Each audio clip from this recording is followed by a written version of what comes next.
Pada video kali ini, kita akan membahas contoh-contoh soal terkait hukum Faraday kedua. Nah, kita langsung ke soal yang pertama. Kita baca terlebih dahulu soalnya. Ke dalam dua sel larutan AgNO3 dan larutan CuSO4 yang disusun secara seri, dialirkan arus listrik dan ternyata diendapkan 5,4 gram logam Ag. Jika AR dari Ag sama dengan 108, dan ArCu 63,5, tentukan banyaknya logam Cu yang mengendap. Nah, dari soal ini terdapat kata-kata seri yang menunjukkan bahwa soal ini berhubungan dengan hukum Faraday kedua. Nah, jadi jika nanti teman-teman menemukan soal terkait hukum Faraday yang ada kata-kata serinya, maka pasti berhubungan dengan hukum Faraday yang kedua. Nah, seperti biasa, untuk soal ini kita tuliskan terlebih dahulu data-data yang ada. Nah, ini kalau kita perhatikan ada massa dari logam Ag yang kita lambangkan dengan WAg, di mana massanya tertulis 5,4 gram. Kemudian diketahui AR dari Ag-nya 108 dan ArCu-nya adalah 63,5. Nah, yang ditanya adalah massa dari tembaga yang kita lambangkan dengan WCu. Nah, sesuai dengan hukum Faraday kedua, perbandingan massa dari logam-logam yang digunakan sama dengan perbandingan bobot ekivalennya. Sehingga untuk soal ini, massa Cu yang kita lambangkan dengan WCu per massa Ag yang kita lambangkan dengan WAg sama dengan bobot ekivalen Cu per bobot ekivalen Ag. Nah, kemudian ini kita kali silang karena yang kita cari adalah massa Cu, sehingga WCu sama dengan bobot ekivalen dari Cu per bobot ekivalen Ag dikali massa dari Ag. Nah, untuk bobot ekivalen atau E sudah kita bahas di soal-soal pada video sebelumnya. Rumusnya adalah AR per N, di mana N ini merupakan valensi atau jumlah mol elektron yang terlibat. Nah, sebelum masuk ke dalam persamaan ini, tentunya kita harus mencari nilai N dari masing-masing logamnya. Nah, yang pertama kita cari terlebih dahulu N untuk Ag. Nah, di sini larutan yang digunakan adalah AgNO3, di mana ion-ionnya adalah Ag+ dan NO3-. Nah, ion Ag+ ini kemudian mengalami reduksi dengan reaksi Ag+ ditambah elektron menghasilkan Ag. Nah, dari sini kita bisa melihat bahwa valensi dari elektronnya adalah 1, sehingga nilai N-nya sama dengan 1. Nah, berikutnya untuk larutan yang kedua, yaitu larutan CuSO4, di mana ion-ionnya adalah Cu2+ ditambah SO4 2-. Nah, dalam hal ini Cu2+-nya akan mengalami reduksi dengan reaksi Cu2+ ditambah 2 elektron menghasilkan Cu. Nah, dari sini kita bisa melihat bahwa jumlah mol elektronnya atau valensi elektronnya adalah 2. Sehingga N-nya sama dengan 2. Nah, berikutnya baru kita masukkan data-data yang ada ke persamaan ini, sehingga massa atau WCu sama dengan, nah, untuk bobot ekivalen dari Cu atau ECu, rumusnya berarti adalah ArCu per N-nya.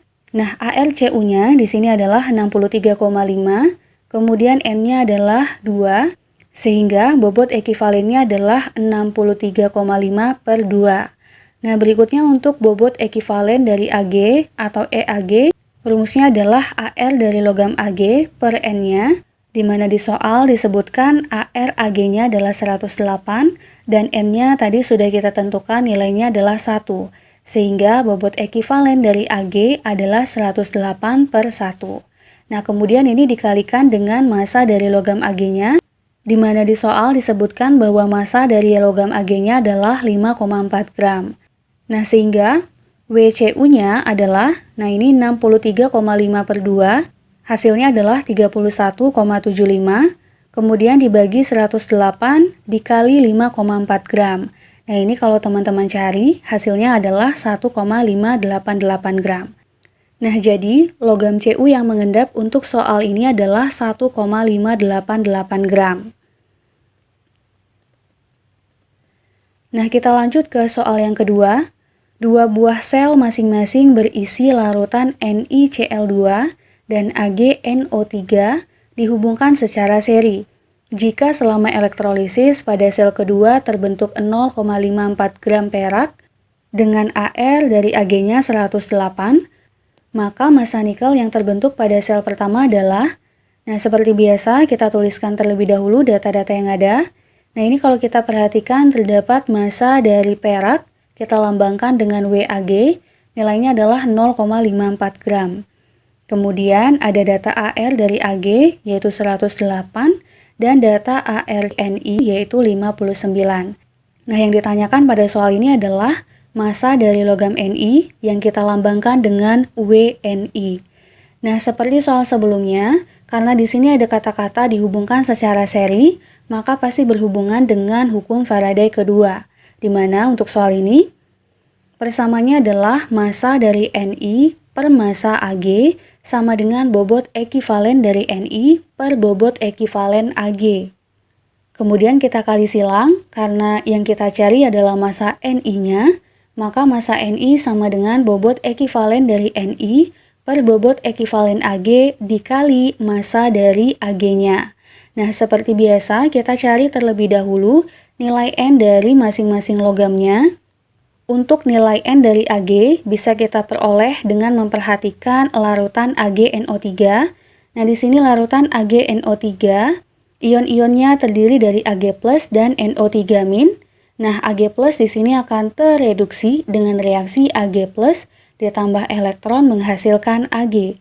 Nah, terlihat di sini bahwa valensi atau jumlah mol elektronnya adalah 1, sehingga nilai N-nya sama dengan 1.